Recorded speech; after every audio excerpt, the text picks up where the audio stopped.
When I was 14, I could not even look people in the eye, and now 10 years later, I dance with strangers every week, and I make friends wherever I travel.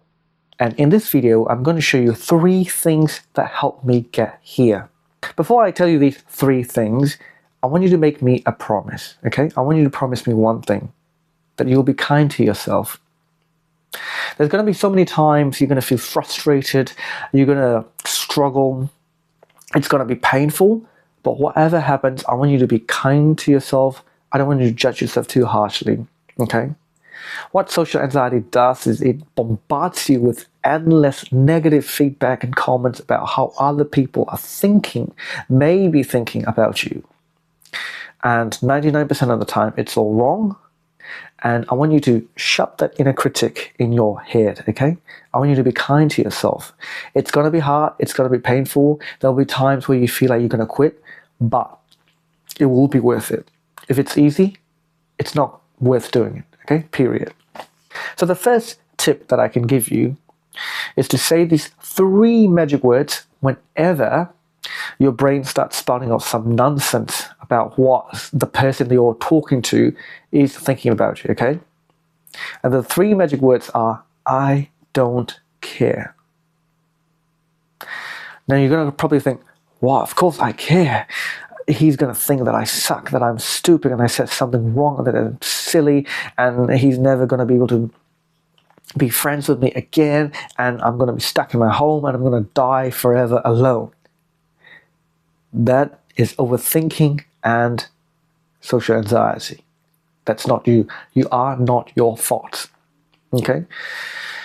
When you first start out, it's going to be hard to adjust to it. It's going to be hard to believe it. Believe that they're not thinking that, and that you're not what your thought is telling you. So in the early stages, we're going to brute force that belief. How do beliefs form?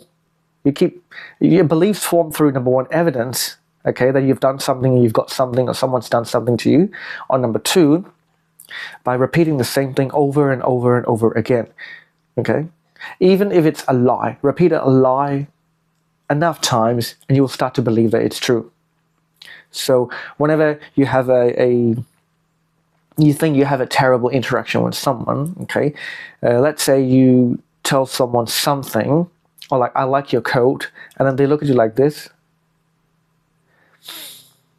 Instead of shutting down and leaving the interaction, or thinking that you're a completely worthless human being, I want you to say, I don't care. Okay? It doesn't matter what the comment is. It doesn't matter what the interaction is. As long as you're not hurting someone or hurting yourself or do something egregiously terrible, which you're not, say, I don't care. Someone look at you wrong, someone look at you in a funny way, you make a mistake, keep saying, I don't care. Repeat that enough times and you'll start to believe that I don't care. Once you develop that tolerance towards rejection, towards bad interactions, towards embarrassment, life gets way, way, way easier, okay? Now, the second step is to be a good listener. Being a listener is an in real life cheat code to be very charismatic, okay?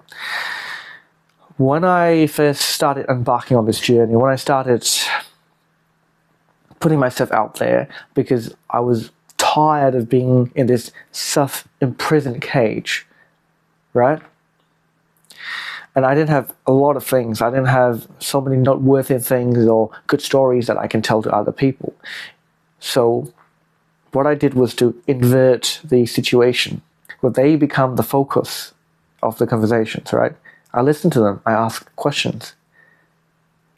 And this is a really useful thing as an introvert, because as an introvert, you may not be comfortable with expressing yourself first in the beginning, and that's okay. We'll get there. I will take you there, okay?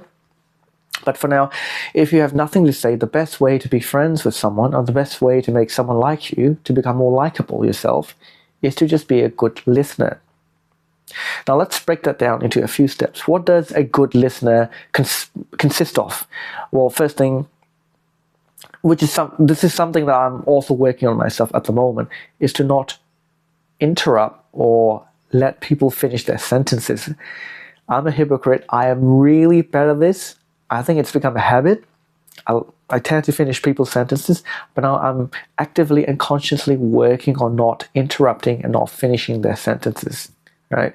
And imagine you're saying something passionate and something deep, and then someone keeps interrupting you like every 10 seconds. You're going to feel bad, right?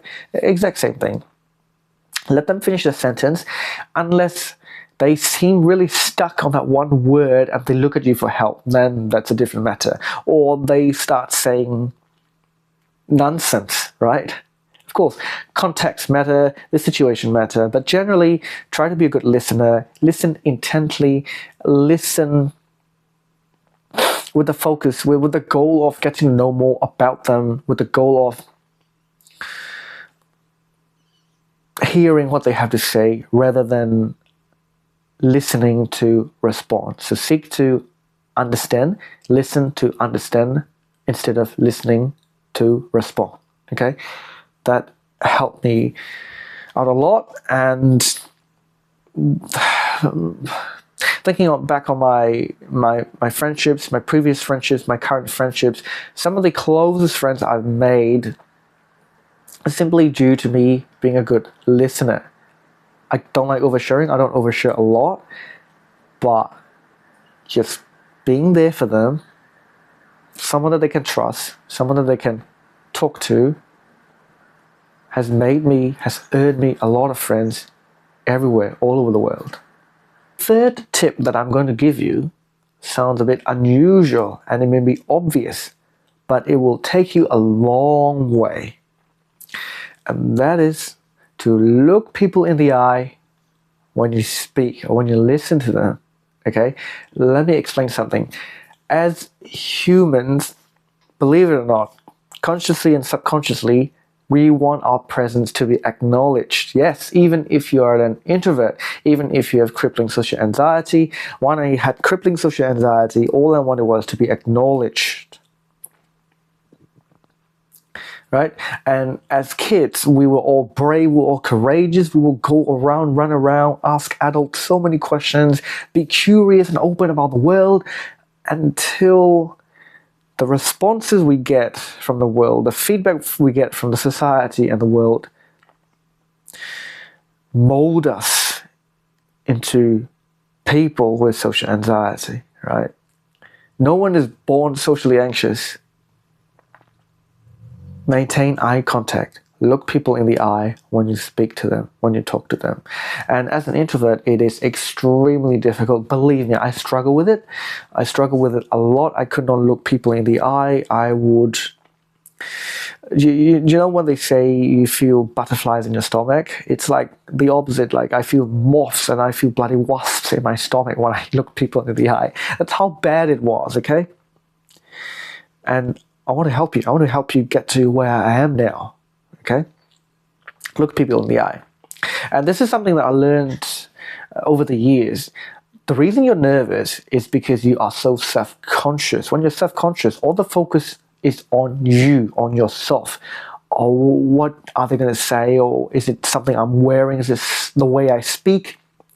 Is it the way I look? Is it the way I sound? Is it my race, my religion, my gender, blah, blah, blah, blah, blah. When you are so self-conscious, you become nervous. So you want to turn that attention outwards, okay? Look people in the eye and try to make a few observations. What's the color of their hair? What are they wearing? And what's the color of the eye, so to speak, okay? I'm just throwing a few examples out there.